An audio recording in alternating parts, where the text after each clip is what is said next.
She is currently the director of the Delaware Art Museum. She's in her 5th year.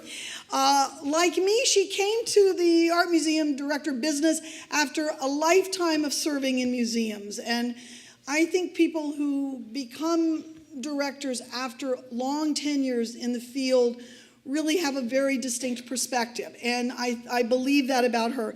Much of her life has been spent in museum education, and she is one of the leading lights in changing the way we look at museum education. Informal learning environment like museum, as we all know, are going to be critical partners in education in this country going forward.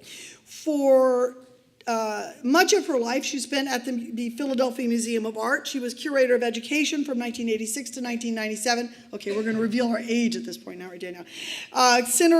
She was senior curator of education from 1997 to 2001, and then they made her associate director of programs at the Philadelphia Museum from 2001 until she joined the staff to lead the Delaware Art Museum.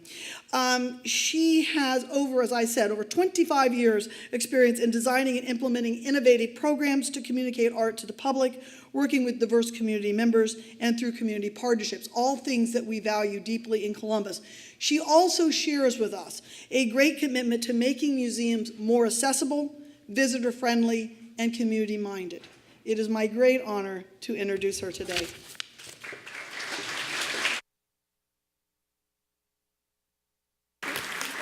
Thank you. What a pleasure. Thank you.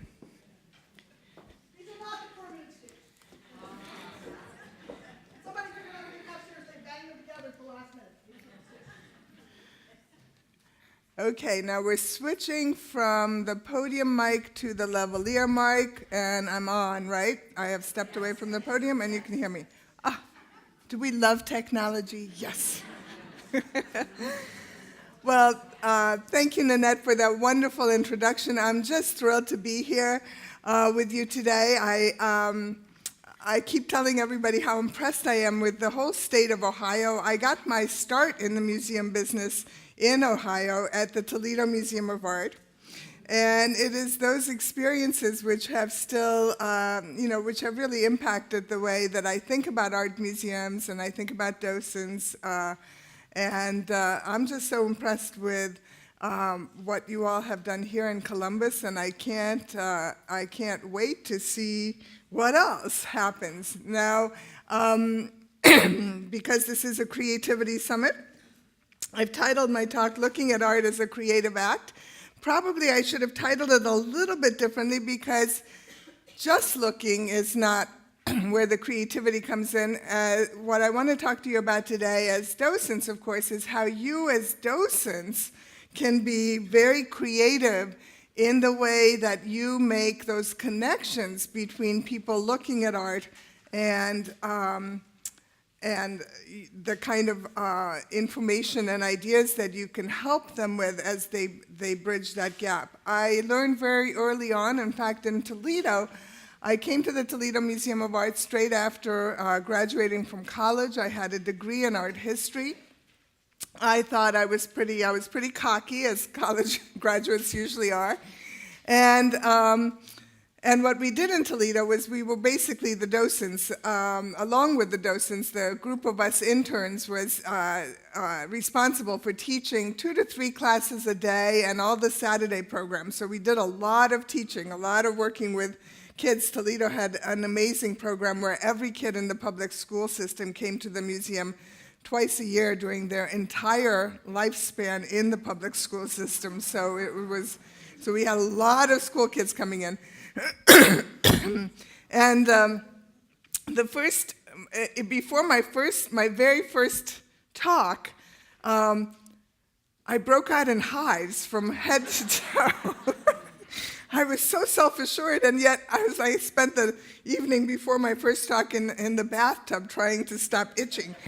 And I realized very early on that all the art history I had studied in college was pretty useless in the museum setting, because in the museum setting you couldn't if you were faced with a class of smart fifth graders and you've got a wonderful work of art on the wall, and you can't say, well, this artist was influenced by this other artist that you don't know because he's not here. And so it was a very, I was right to be nervous, and it was, in fact, a very eye-opening experience. But at the time, the last thing that anybody would ever say to a docent is be creative.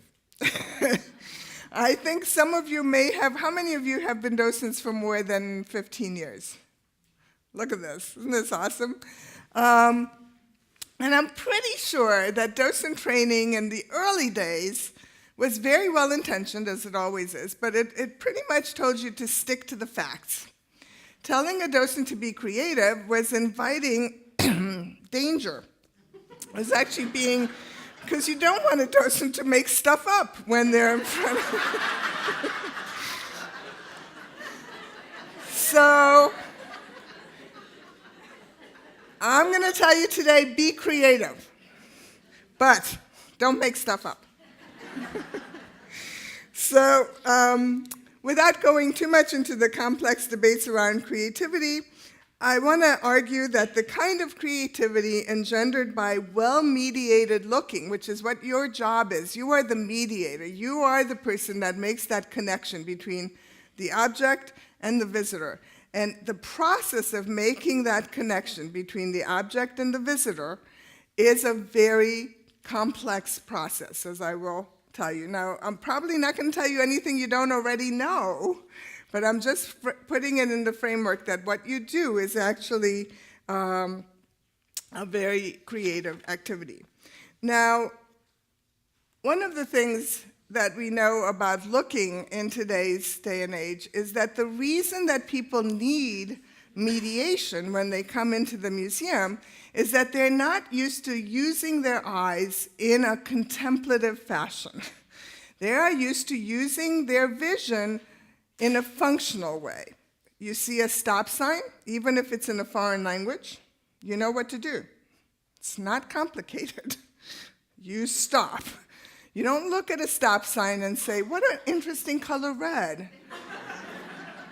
It's a hexagon. How interesting that is. Why is it not round? Why did they choose that shape? You see a stop sign, you stop. Functional vision is what we are accustomed to navigating a complex, highly visual world around us. I mean, there's just so much information, visual information in the world around us, that one of the aspects of functional vision is that you cut things out. So you're not driving along the highway admiring the beauty of the many signs that you see along the highway because you would have an accident. So you have to learn to shut things out. And of course, the better you get at shutting things out, the better the advertising and the media world gets at catching your attention, because they want to catch your attention, they want to get you to look at their sign, and they want to get you to understand that sign immediately. So everything around us in the world outside of the museum conspires to make us functional lookers. That is, we focus in on what we need, get the information, and move on. Now, what happens when that kind of vision confronts an object like this? This is, I'm going to show you some old favorites you haven't seen for a while. I try to build a lot of my talk around objects from the permanent collection of the Columbus Museum of Art, and as you know, this one is actually currently on loan to another museum, but it's one of your great masterpieces, the work by Edward Hopper. Well, imagine a little bit what happens when somebody used to looking at stop signs and billboards comes in and looks at this. What happens?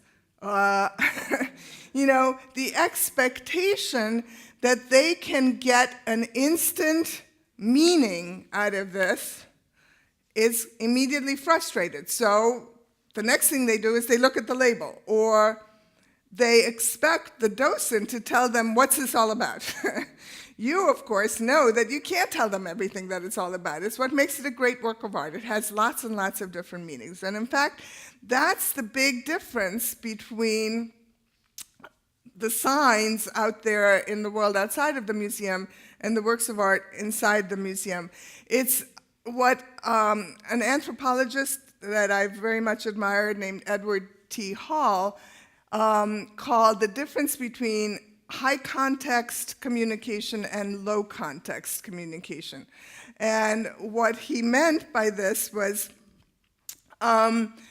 this is a low context communication. You need no background information to understand a stop sign. A stop sign is readily understood by a lot of different people. It's always the same message. The message is in the middle, and it's always the same message. A low context environment is something like an airport, where, again, the signs, think about the signs in an airport. You can be in any airport in the world, practically, and find your way from the gate to the baggage claim or the restrooms. You don't need a lot of contextual information. You don't need a lot of background to understand how to navigate a low-context environment. A museum, on the other hand, is a high-context environment, and a work of art is a high-context communication. What does that mean? Well, it means that the meaning in a work of art is multivalent. It can have many different meanings to many different people at different times. And there isn't a set standard meaning. You know, a lot of people, when you have an artist presenting their work, what's the most common question that most people will ask an artist? What does it mean? And most artists will say, it means whatever you want it to mean. You know, I mean, artists sometimes don't, even if you had the artist in the room and could ask him, what did you intend in painting this painting? He might say, if I could have articulated what I intended, I wouldn't have painted it. You've heard all of that as well. So this just means that the nature of the communication of a work of art in the museum setting is a much more complicated thing. And that's where you come in. That's where your mediation is actually an incredibly creative act, because you know, and this is where telling docents, you know, don't be creative was actually wrong. Docents have to be extremely creative. First of all, on the one hand, you have the work of art with its many contexts, and on the other hand, you've got the viewer. So the viewer looks at a work of art, and, you know, without a docent, the viewer, the work of art is this high context communication. But the viewer may be thinking, in this case, a 14-year-old boy is thinking about computers, sport, music, food, weather, TV. And so how his iPhone, texting his friends. You know, how then do we then connect art history, social history, techniques of paintings, artist biography, aesthetics? How do you make those things connect to that range of interests? Another way of showing this is like this. Painting's universe is all about design and technique, meaning, context, history, biography. That's the world, this high context world in which the painting exists. The viewer's universe is their expectations, their interests, their current events. For example, you've all experienced this. If it's a movie that all the kids are watching, everything starts to remind them of that movie that they see in the, you know, if they see a painting in the museum. Oh, this reminds me of, no. So common reactions, insecurities. Now, one of the things that those of us who've worked in museums for a long time know is that there are a lot of people who don't come to the museum. And the reason is that because the museum is a high context environment, a high context environment is like an inside joke. It's you know, if you're part of the group that knows and understands the joke, you think it's funny. If you're not, it's not. And so a high context environment is often off-putting. People will say, oh, I don't know much about art.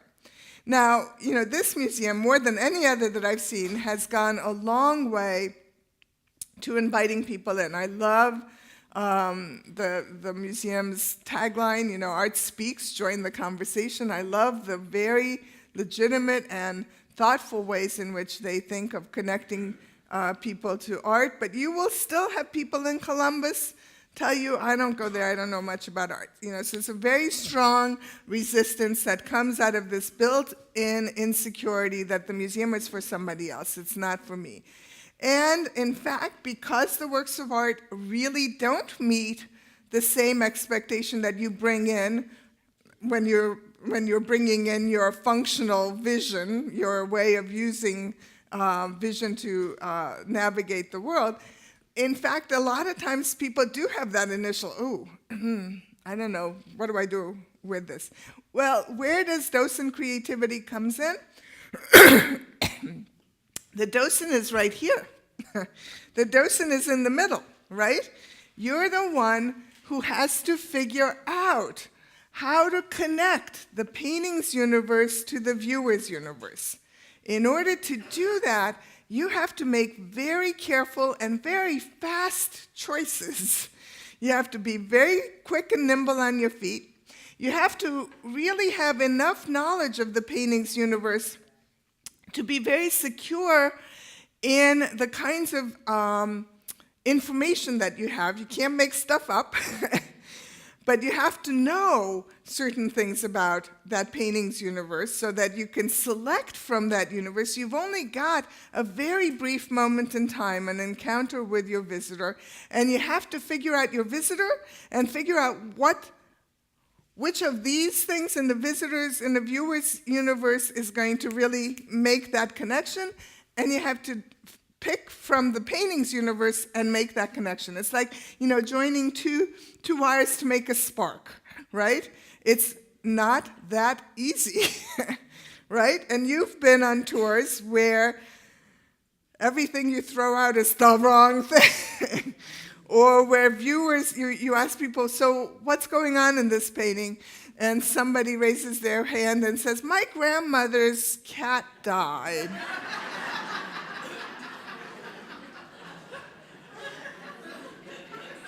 Does that happen to you? Yeah. So you then have to take it from my grandmother's cat died to, so does that make you feel really sad that your grandmother's cat died? Do you think this woman is sad? Might she have had a cat? So you have to sort of figure out,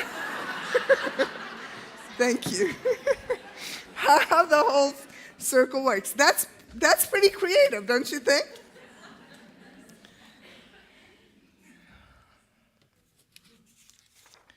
Let's see. Now, one of the ways that docents are creative is in their choice of language. And not just docents, but of course museum people in general select the language to put next to a painting, because labels are sort of the first order of defense. And it's actually, what we're talking about, of course, is the act of interpretation. Bless you. And so interpretation is a creative activity. And so in interpreting a work of art like this one, in writing a label for it, the curators pick certain words, and I've underlined just a few, but this is actually just taken off the Columbus Museum wonderful website. And it is the curator's perspective on this painting, very similar to what you might have in a label next to the painting. So, highly reclusive and fiercely private, sad desolation, lone middle-aged woman, barren room, staring at nothing, solitude. Do you think this curator wants you to think this is a lonely painting? So, the language that we choose. Now, oftentimes with a group of visitors, you might invite them to give you that language. You might say, so what are some words that come to mind? And then, that's when it gets really tricky, because what if your viewer says, oh, it's so bright and sunny. This painting makes me feel very happy. What do you do with that then? How do you deal with that? Now, I used to have a couple of favorite paintings at the Philadelphia Museum of Art, which were my optimism, pessimism barometer. We actually did some couples therapy using the paintings. She would say, "Oh, it's really sad and dreary and cold," and he would say, "Oh, life looks really bright in this painting," and you'd think, "Okay." So, but the language that you pick and the language that you evoke from your visitors, you might say, "Oh, yes, there is a lot of sun," but what color is the sunlight usually? If you were to paint sunlight, what colors would you choose? And then you might say, "Well, did you notice that he's painting sunlight using blue? Isn't that an interesting choice? Do you think blue is a color you think of as happy?" So you actually do have a great deal of power in your choice of words. And in that choice of words, you're being creative. What are some of the words that if a kid throws sad to you, might you not then work with that word and expand it? Lonely, desolate, melancholy. You're also teaching vocabulary. The process of putting language to art is a highly creative process. One of the things that you are doing is teaching a vocabulary for looking. Most of us have very simple kind of words to apply to emotion. The emotions in a work of art are fairly complex. It's not just sad and happy. It's not happy face, sad face. It's really complicated. And so the use of language creatively, poetry, one of the ways that some docents work with their school groups is by encouraging them to write a very quick haiku, or you might have a set of words that are set out on cards, and you might have your students pick the set of words that goes with the painting, and the words would not necessarily be the most familiar words that students would pick. So any number of creative possibilities exist when you're connecting language to a work of art. But the language is really the first order of defense. It really is how we navigate the world around us. And so the choices of the words that you're using to interpret objects, or the words that you're evoking from your viewers, is a very, very creative thing.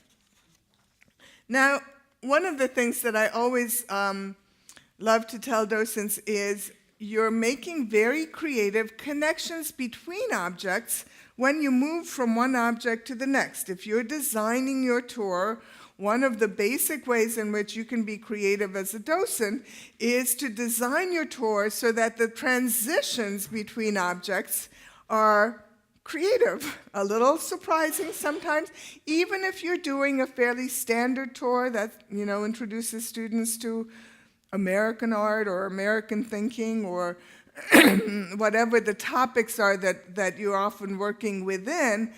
How you move from one object to the other requires a fair amount of creativity. So you might, for example, move from the Edward Hopper to the Winslow Homer haymaking, and your topic here is the use of red and the use of diagonals. So you've just finished looking at diagonals in the Hopper. Notice all the ways in which there are very, very few lines that line up with the edges of the canvas. This is your horizontal and this is your vertical. If this is your horizontal and this is your vertical, notice that almost none of the lines in the paintings parallel the horizontal and the vertical. So you might start out with your class by just looking at the ones that do line up, and you'll find the edge of the building and the edge of the window. And then beyond that, almost nothing lines up. So there are a lot of diagonals. Now, why focus on diagonals when looking at the Hopper? Well, because diagonals are unstable lines. Now, in general, artists use diagonals more like this to create a sense of movement, because, and this is one of the things we used to do with the little kids in Toledo, you stand the kid up and you say, okay, now you're being vertical, now lean back, and you're being a diagonal, and as soon as you start having the kid lean, you got to catch them. It's not good if they become horizontal. But, they immediately understand that a diagonal is an unstable line. So, when you've got diagonals in a painting like this one where there's a sense of motion, the diagonal adds to the motion. But in the hopper is essentially a still painting. So how does the diagonal then function in a painting in which there's very little motion? Well, it functions to make you uncomfortable. It functions to just give you the sense that something's not quite right. And so you've gotten a very good conversation started just using the concept of diagonals, and then you move from the diagonal in the hopper to the diagonal in the Winslow-Homer, and a whole other conversation results. The same with the color red. You could pick the color red, and you can move from the hopper to the Homer and talk about how different the reds are in the two paintings, right? The one is a very cool red. It's sunny, but it's somehow, the temperature in the hopper feels cool, even though it looks like the window is wide open. Whereas the red is much earthier, more towards the brown, much warmer. And again, here's your use of language to get people involved in this. So there's creativity in your choice of language. There's creativity in your choice of connections between objects. I love one of the interesting things about Winslow-Homer. He's one of my favorite artists, in case you haven't noticed. This is a Winslow-Homer painting from the Philadelphia Museum of Art on the left. This is the Columbus Museum's Winslow-Homer. And they're both images of adolescence. And it's a fairly standard technique in Winslow-Homer's paintings to have a diagonal horizon. A diagonal horizon is actually a very tricky thing. You expect your horizon in most landscapes to be horizontal. That's why it's called the horizon. But Winslow-Homer really, one of the things that he loves to do as an artist is play against that concept of the horizontal. And it's fascinating, again, as an art historian, as people who are versed in art history like you are, one of the things that you can also do if you're giving a slide lecture is make interesting connections between objects. So here again, I'm moving from the concept of the diagonal, the fact that both of these paintings have diagonal horizons, but notice the time difference. So this is Winslow-Homer haymaking. It's from 1864. It's one of his post-Civil War paintings, and here's where your information, what you've gathered in your many years of docening and studying art history. So, and also from the label of this painting, which tells it to you. Winslow-Homer, he was a Civil War artist. He actually was an illustrator who sent back scenes from the Civil War. He saw a lot of the carnage that went on in the Civil War. After the Civil War, there's this great sense of, the country breathing a sigh of relief. The war is over. A lot of the Winslow-Homer paintings done in that period immediately after the war show a young adolescent at work, and it's in a sense a kind of metaphor for the country in its adolescent stage. It survived this horrible, terrible adolescent struggle, and it has somehow emerged, and it is gathering up the bounty of the land. So the 1860s Winslow-Homers are often interpreted in this very positive light. Indeed, if you look at the diagonal, one of the questions you might ask a class is, which direction is he haying in? Well, the answer is pretty obvious.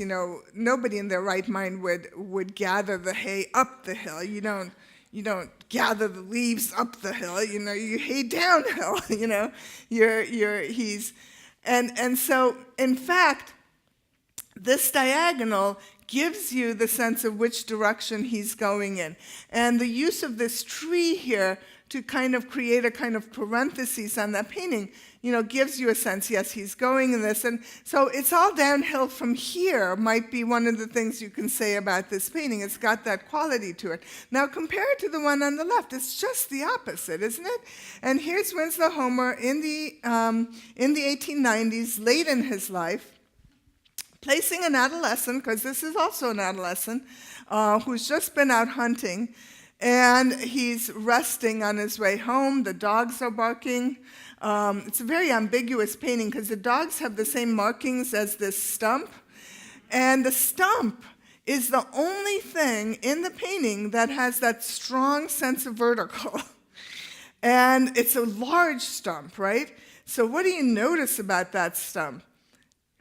Did that tree fall down naturally? No. So you're very conscious of human intrusion into this landscape. And, late Winslow Homer, working in the Adirondacks, is often about what the later part of the 19th century was really all about, technology and human progress taking over the land, logging.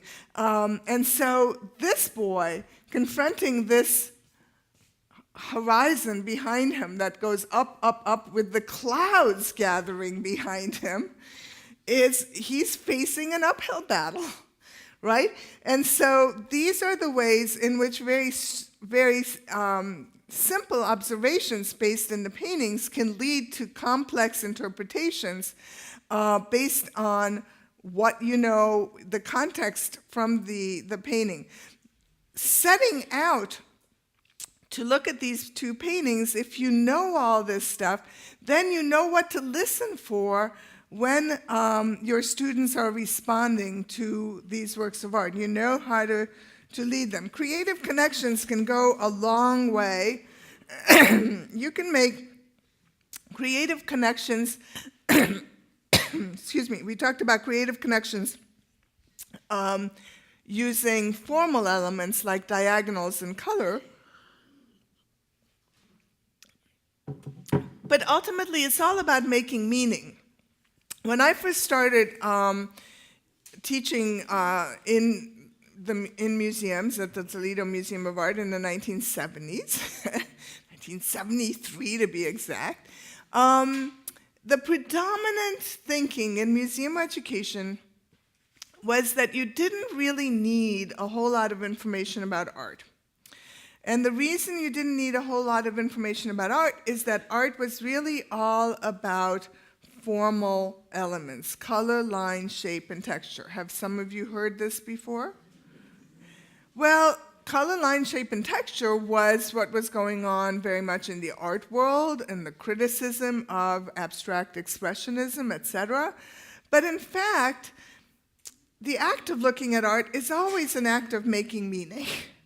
And so you don't just look at the colors, lines, shapes, and textures in a work like the Hopper. If you do, you leave people feeling hungry because they haven't made, okay, so you found all these diagonals, okay, so the reds are sort of cool, so what?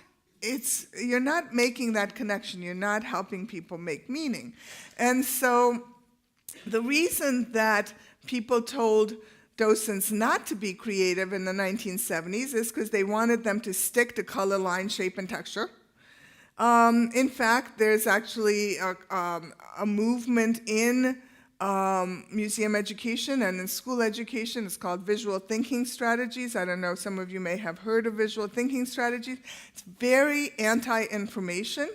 It's very much on the idea that people have to make their own meanings, and your job is just to facilitate their process without adding any information. I have to say I am not a proponent of visual thinking strategies in the museum setting, and I think it works really well in some situations in the school setting. Because in the museum setting, what you as the docent can do is to pick just that bit of information that locks in someone's perception. So if they've looked at this painting, The Hopper, and thought that it's mournful and melancholy, you're giving them just a piece of information that says, yes, Hopper was a fairly isolated man. Yes, almost all the figures in his paintings, if they're women, are of his wife, Jo. Yes, they had a complicated man. Whatever you decide to choose, that locks in that person's perception that this is a sad and lonely painting, makes them feel that they've had the right response. And where creativity comes in is where, my grandmother's cat dies, becomes transformed into a set of meanings that viewer that lead back to that viewer's own perception of that painting. So you really have to be a very, very good listener and a very good chooser from all of the many ranges of information that you have at you. You can also make connections between objects using context, using what you know about the historical moment, like I did a second ago with the two Winslow Homers at the Columbus Museum of Art. When these paintings are back on view, you can go from the Hopper and probably not go very far to go to the Norman Rockwell painting, Soda Jerk. Well, one of the things you notice in these two paintings is, you might ask your kids, how are they similar? In some ways, they're not very similar at all. They have very different feelings. So by starting with how they're similar, you're focusing them on diagonals, for example. Since we've talked about diagonals, they both happen to have quite a few diagonals in them. But another way that they're similar, and most people will be able to notice that, and I put the dates out there on the slide for you to see, they're both from the same time period. 1950s, 1952, 1953, there were artists working at the same time. Well, what do we know about the 1950s? So this is another entry point and another way that you as a docent can be very creative in engaging your audience to think a little bit. Most kids, for most 15 to 20-year-olds, you can't ask that question because they have no idea what the 1950s were about. But if you've got an adult tour, you can actually say, well, how are both of these paintings reflective of the 1950s? And obviously, they show you very different parts of the 1950s. The one is the big city, the isolation, the urbanization, people alone in their apartments, even while there are just the evidence of lots and lots of strangers living all around them. The other one is the small town Soda Jerk, where the girls are flirting and the adults are friendly and everyone knows everybody else. So very different perspectives on how the 1950s might have worked, but still a very interesting conversation to be had. And then you can mess things up a little bit. So here's what else was going on in the 1950s in the art world, right? So the 1950s was a complex time. So you've got Hopper, who detested Norman Rockwell and hated being compared with him, but who, in fact, if you compare him to Jackson Pollock, who is also working in the 1950s, looks much more like Norman Rockwell than he does like Jackson Pollock, right? So then that can lead you to ask the question, well, what else is going on in the 1950s? Why are two artists choosing to paint like this and one artist choosing to paint like this? What does that say about what's going on? Well, and so, the level, the creativity comes in selecting which objects you're going to talk about and how you're going to ask people to think about them. Notice that many of these questions that I'm asking you are fairly open-ended. These are not questions that have right answers. Now, remember I started the talk by saying, docents were never told to be creative because being creative usually just meant making stuff up. Well, the fact is, notice that I'm often talking to you as people who are in the act of asking questions rather than giving information. I've taken that as a given because one of the big changes that has happened in the way people think about the activity of being a docent is that docents are really now perceived not as deliverers of information, but rather facilitators of meaning. And, I've had that as a basic assumption right from the very beginning. And that's where you can be extremely creative, and I'll just reinforce that. By thinking of yourself as a facilitator for making that meaning-making happen, by thinking of yourself in that realm between the two worlds, the world of the viewer and the world of the painting or the art object, then that's where all the creativity happens. If you're just thinking of yourself as a machine that delivers information, you still have a certain element of choice in what the information is, but you're not listening to your visitors that much. You're not noticing how their faces change as you're giving that information. So the assumption, of course, behind this talk is that you actually have an enormous amount of power, but your power comes in your role as a creative facilitator of that interaction between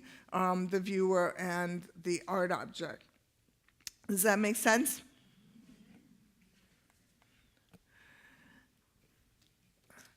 I love art history. It's so much fun. You get to pick two slides and put them up next to one another. I mean, it's the thing that really got me going. There's so many different ways to play the game. And again, it's these transitions, these creative connections. Now, the museum will make some of them for you. They often put interesting objects in comparison with one another, and your job then becomes very easy, to stand in front of two paintings and say, why do you think they might have put these two paintings together? What are some of the things that you see that are going on in these two works? So you get to interpret those transitions that the museum professionals have made for you, or you can make your own, whether you're giving a slide talk or a lecture. Notice clearly, one of the reasons I put these two up together has to do with adolescence in the mid-1950s versus adolescence in the mid-1800s. So you've got two very different perspectives on adolescence. If you're talking to a group of adolescents, you might start with the question, which would you rather be? And you might get very different answers, right? I mean, two different perspectives. Both the boys in this painting are working. The soda jerk is working, and the young man, how do you call that? Is the making hay, gathering hay. So they're both working. Which work would you rather have? How is the picture, how is the image of work different in the 19th? Do you feel one of these two works has a more realistic representation of work? If so, why? So here's a conversation that can be had and that can go in a variety of ways, but it flows out of your understanding of your audience. If you're confronted with a bunch of silent, grumpy teenagers, you might start by having a show of hands. How many of you work? Tell me a little bit about the nature of the work that you're doing. How does the work in these two paintings look to you? Which would you rather be doing? How realistic is Norman Rockwell? Does a soda jerk, is that really what it's all about, flirting with the pretty girls, The kids may get caught on the fact that he's called a jerk.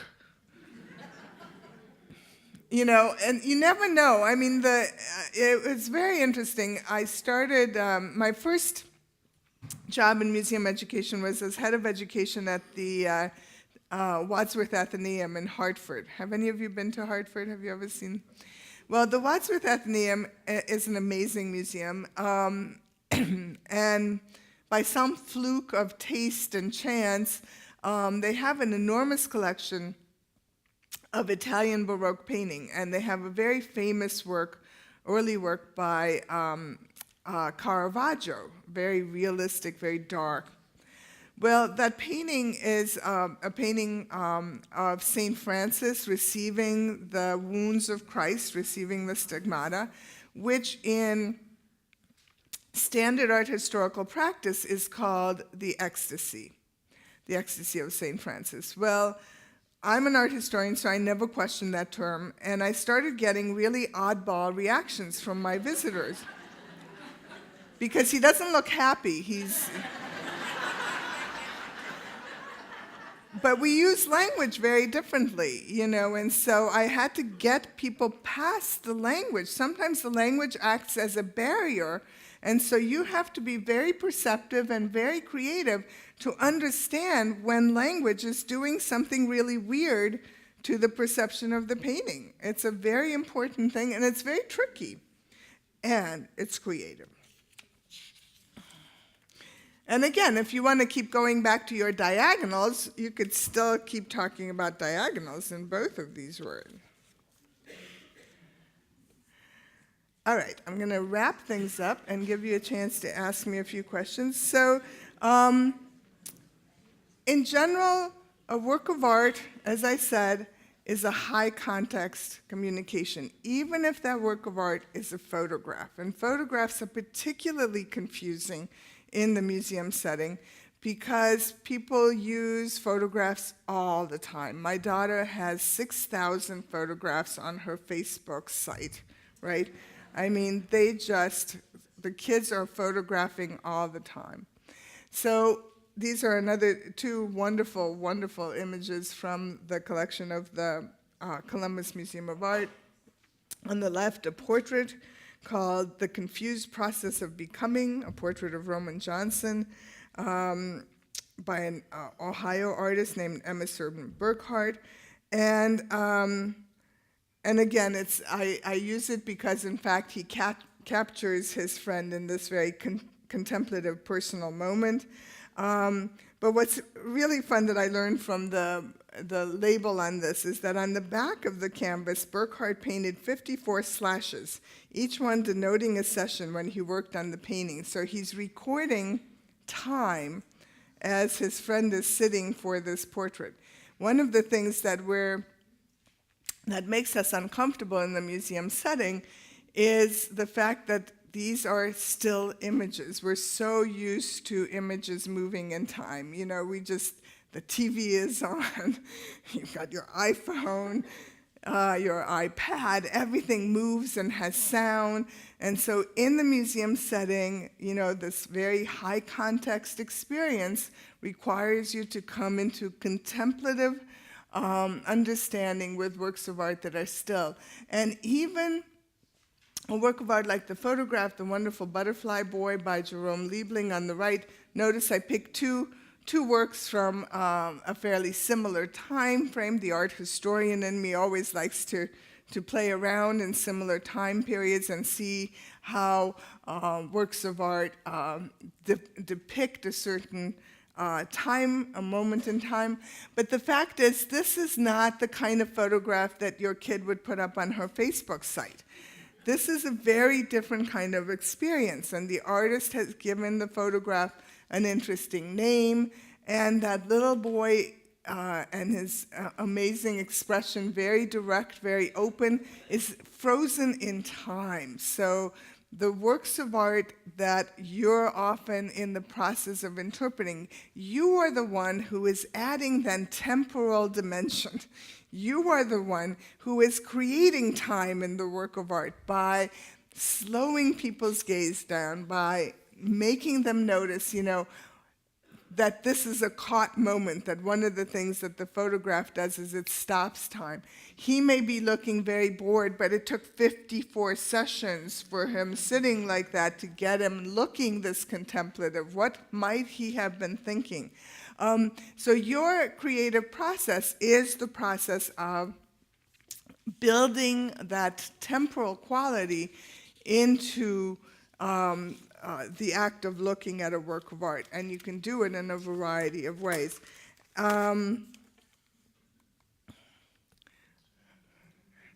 Sorry, the Richard Long Hot Summer Circle. Is this one of the sculptures that visitors love to hate at the Columbus Museum of Art? I just took a guess on that. It was a wonderful Richard Long at the Philadelphia Museum of Art. Our visitors love to hate Richard Long. Well, the reason I'm going to end my talk with these two slides is that, at the very beginning of the talk, I pointed out the difference between low context communication, like the stop sign, and high context communication, like the work of art. There's nothing more high context than a contemporary work of art. And what's frustrating to me is that very often people will say, there's nothing to contemporary art. What you see is what you get. Wrong. That is so wrong. Contemporary art, more than any other art form, because at least with the Norman Rockwell and the Edward Hopper, you can tell a story. And we're accustomed to telling stories. We make everything. You can create a story around them. And your story can be closer or farther from the truth. Your story can take in the formal elements like the diagonals and the use of the cool colors or whatever you want to talk about, but you still are creating a story. With a work of art like the Jackson Pollock or this Richard Long, it's much, much harder to build a story. Any abstract art doesn't give up a story as readily. People can fantasize about it, people can think it looks like something else, but it doesn't give up its story very easily. And so the context of the work of art is much higher for contemporary art. Contemporary art is much more of an in-joke than the rest of the museum. And so you, as the docent, have an even more complicated process, and you have to get past your own resistance to some of these works of art. What's missing in a work like Richard Long is the act of making a beautiful object. This artist primarily selects, and he puts found things in set orders. So there isn't that skill and the technique that you can talk about. There isn't that level. So instead, you have to know your context. You have to really understand the context of the contemporary art world in which the artist is creating, the fact that he's English and he comes from a long tradition of artists who are concerned about the land and all of that other stuff. And you can't tell that just by looking. That's where, in fact, your job as a docent becomes very creative indeed. So I will just stop right here and say that old direction that docents used to receive, to stick to the facts and don't get creative, is no longer in effect. If you think of yourself as a facilitator rather than as a conduit of information, the job of being a docent is a very, very creative task indeed. And so go out there and be creative. Thank you.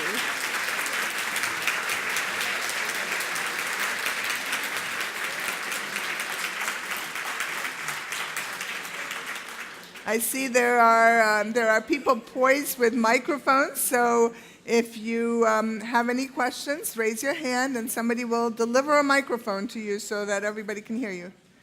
Does anybody have any questions?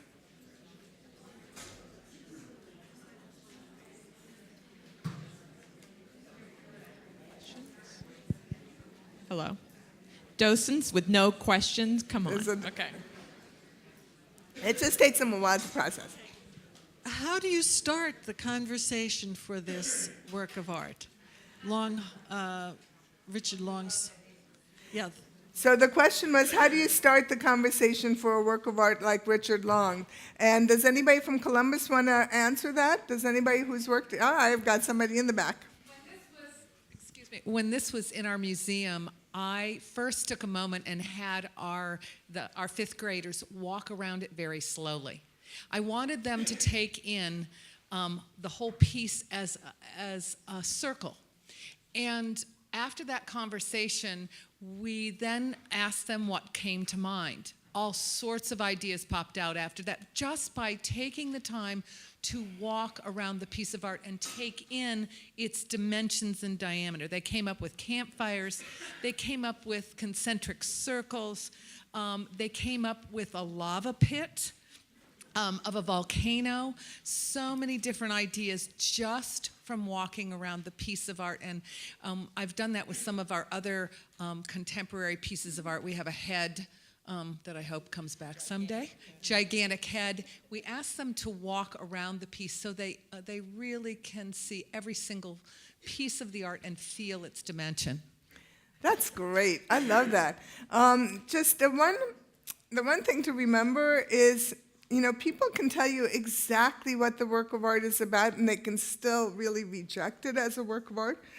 And you can't let that get in the way. You just basically, the rejection of the work of art, that it comes from people having an inbuilt definition of what is art. So you can ask people, is this a work of art?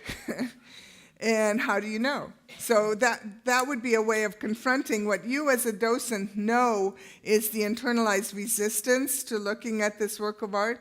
But they can tell you, they can actually tell you everything that is true about this work of art, just, as you so beautifully put it.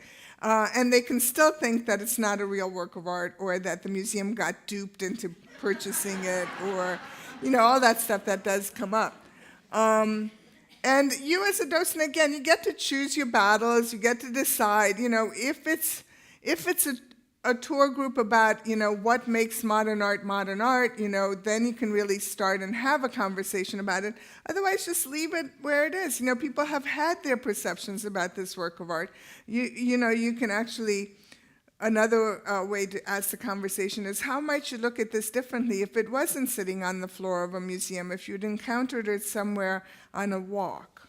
How might it be different if it wasn't a circle, if it were, just lined up as a path? Is this a sculpture? What's missing? There's any number of ways, and that's where really great creativity comes in. And I hope all of you have opportunities to share with one another as docents, because docents are some of the most creative people I know. They have just a wonderful grab bag of interesting questions to get the conversation started. Clearly, getting the conversation started is half the battle, right? Sometimes all of the battle. Other questions or comments? Comments are good too.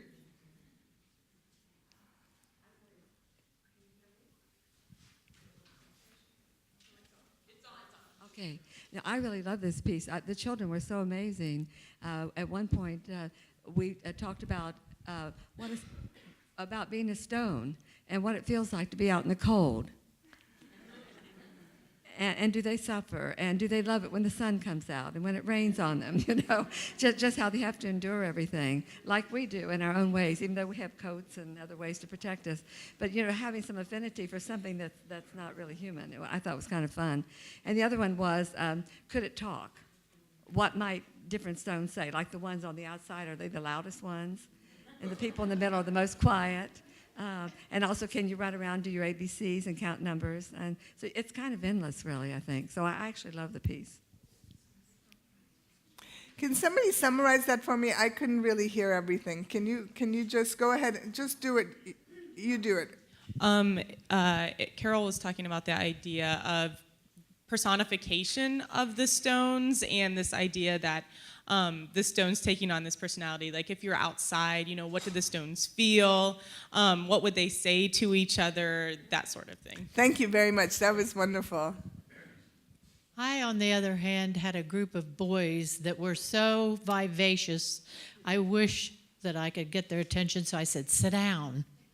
And we crossed our legs, and all of a sudden they became Indians. And we had this fireplace going in the middle. And they just went from there. It was a wonderful experience. These things, if you can get a child to, use their imagination and their creativity, they're better than a vase of flowers.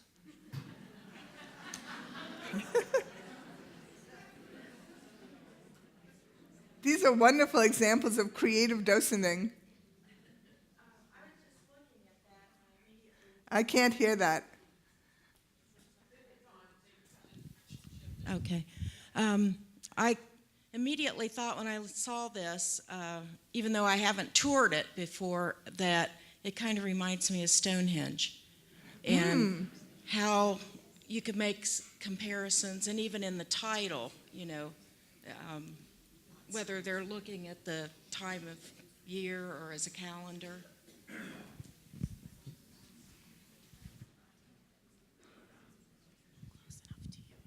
Okay. With the Winslow Homer hayraker, one of the first children in a group at a school, we do docent in the school where we go out, and it's one of the pictures that we show. And one of the first times I was there, a student said, "Do you see the eyes in the tree?" Oh.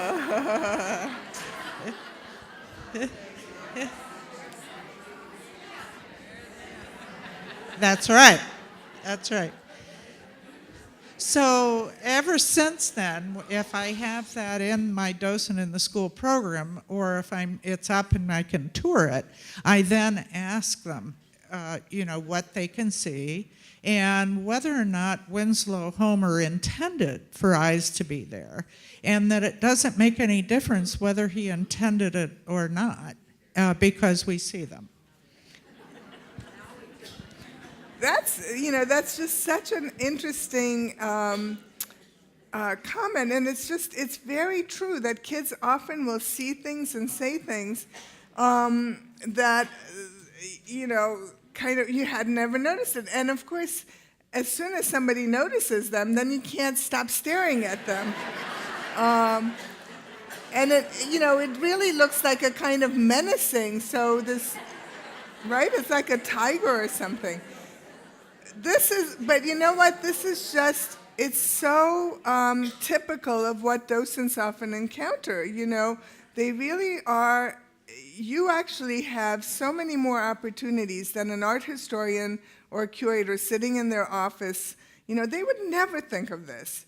But once it's out there, it's actually out there for the purpose of interpretation. And so the kinds of connections you make with it, maybe all those art historians that say that Winslow Homer is seeing, this as the hopeful future of the country, maybe they're wrong. You know that he's actually a much more pessimistic person because he heads in the direction that I pointed out to you earlier. Maybe, this is a threat. And then in the context of, if you look at other Winslow Homer paintings from this period, there's a particularly well-known one at the National Gallery in Washington called Breezing Up, where they're up, and that too is often interpreted as this very positive sort of the ship of the state moving forward. But again, they're out on the water, it's dangerous. So there's always, the dangers and the sorrows and the challenges of the past are not very far behind. And so, knowing all this, adding your art history, adding what you know to that kind of naive perception can actually add a lot of debate out there. So it's very, very valid. I think, where the creativity comes in is to assume that no response is wrong, to just sort of give validity to every response.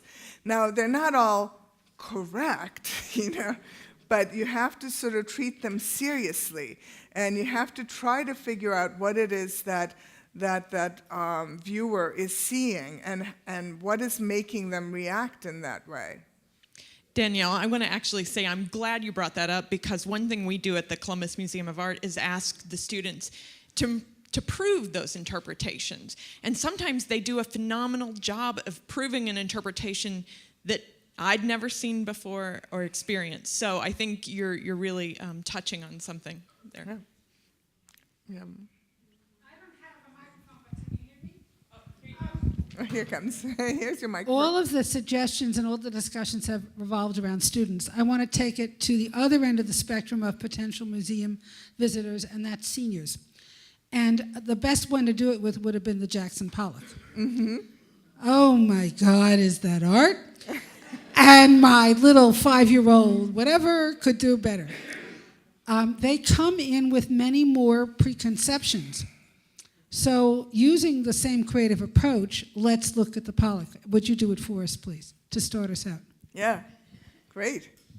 Well, notice that there are some objects that are a lot more, I don't know the exact word, but there's some objects that people want to talk about more, like the Long or the Jackson Pollock. There's some objects that make people mad. So one of the things, no, I mean, it's true, but it's also a good thing. Getting mad means you care about something. One of the worst things that you have to confront is when people just don't give a damn. You can't get the conversation going. Then, then you have to pick, part of your creativity comes in where you actually have to pick an object or a situation that'll get them engaged in some way. I would much rather have a mad audience than a lethargic audience, right? So sometimes you might want to do that even just to make sure that you've got some interaction going on. I think we'll cut it off there. Thank you, Danielle. Thank you. I'm here all day.